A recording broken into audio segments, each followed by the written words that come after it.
안녕하세요. 더불어민주당 원내대변인 강유정입니다. 오전 서면 브리핑 싱크하겠습니다. 네, 수어 번역 도와주시는 선생님 감사합니다.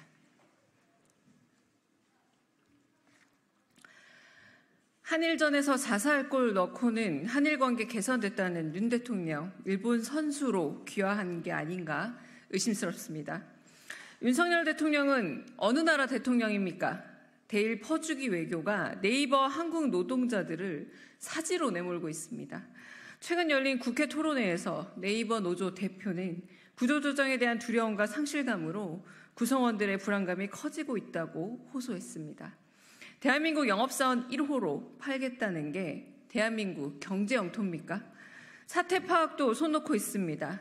라인 야후 사태 원인이 된 개인정보 유출 사건이 일본 기업의 보안 솔루션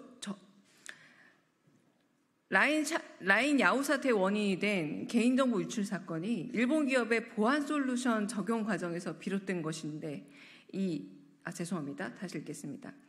사태 파악도 손 놓고 있습니다. 라인 야후 사태 원인이 된 개인정보 유출 사건이 일본 기업의 보안 솔루션 적용 과정에서 비롯된 것임이 드러났습니다.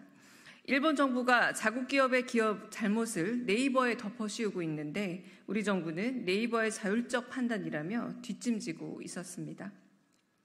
빼앗겠다며 덤비는데 그건 아니라며 모르쇠한 결과를 보십시오. 라인 야후 이사회는 일본인으로 전원 교체됐고 라인페이는 종료됐으며 네이버 서비스의 위탁관계도 곧 끝납니다. 대통령이 국익배 한일전에서 자살골 넣어놓고도 환호하는 꼴입니다. 그 덕분에 한일 관계가 개선됐다며 변명해도 이를 반길 자국민이 어디 있겠습니까? 누가 봐도 우리 대표로 하기 어려운 대통령, 일본 선수로 귀화한 게 아닌가 의심스럽습니다. 윤석열 정부의 대일 국교 외교 때문에 2,500여 명에 달하는 네이버 노동자들이 고용 불안에 떨고 있습니다. 애써 만든 서비스와 기술을 일본의 통째로 빼앗길지 모릅니다. 이익을 만들기는커녕 갖다 바치는 꼴이니 대체 어떤 기업이 일본 시장에 진출하겠습니까? 대통령답게 명실상부한 대책을 마련해 한국의 주권과 이익을 지키십시오.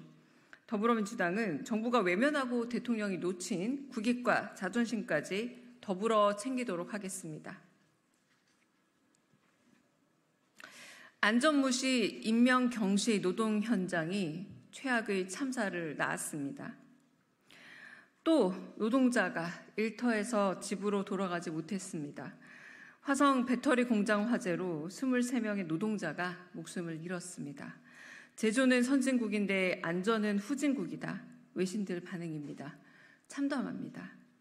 이번 화재도 전형적인 인재로 드러나고 있습니다.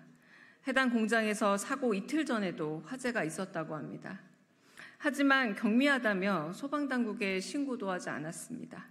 안전무시, 인명경시의 안전불감증이 예방 가능했던 사고를 또 재해로 키운 격입니다. 안타까운 건 사망자 대부분이 외국인 노동자라는 겁니다. 사내 하청 방식으로 외국인 노동자들을 불법 파견한 정황도 있습니다.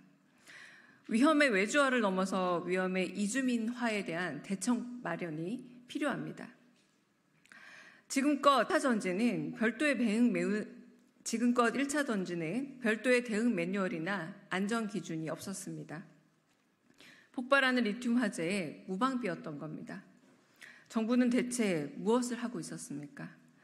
배터리 제조는 선진국인데 안전관리는 후진국입니다. 지금이라도 빨리 신소재 산업에 대한 안전관리 제도를 마련하고 소방시설을 재정비해야 합니다. 정부는 수사전담팀을 꾸려 법 위반 사항이 없는지 조사에 착수했습니다. 이번 참에 정부가 무력화해온 중대재해처벌법에 대한 의미와 가치를 다시 확인해야 합니다. 더불어민주당은 국회에서 현장에서 책임을 다하겠습니다. 노동자들이 안전한 일터, 외국인 노동자들이 보호받는 나라, 신소재 산업에 필요한 안전기준을 꼼꼼한 입법으로 만들어 나가겠습니다. 감사합니다. 감사합니다.